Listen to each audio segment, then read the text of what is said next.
how he used Indeed, the most famous military doctrine of the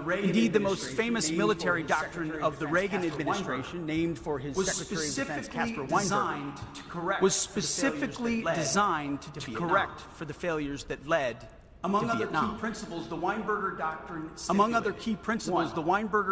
the United States should not commit forces to combat unless the United States should not commit forces to combat unless the vital national interests of the United States or its allies are involved. U.S.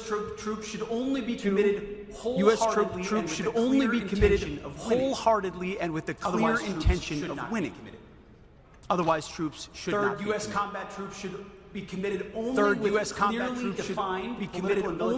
clearly defined political and military objectives and with the capacity to accomplish. Fourth, the commitment of U.S. troops should be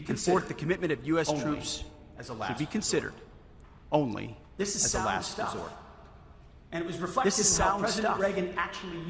reflected in how President Reagan actually used the American military, namely in a focused, decisive manner, and only when he determined that it was in our nation's vital interest to do so. In office, President Reagan only committed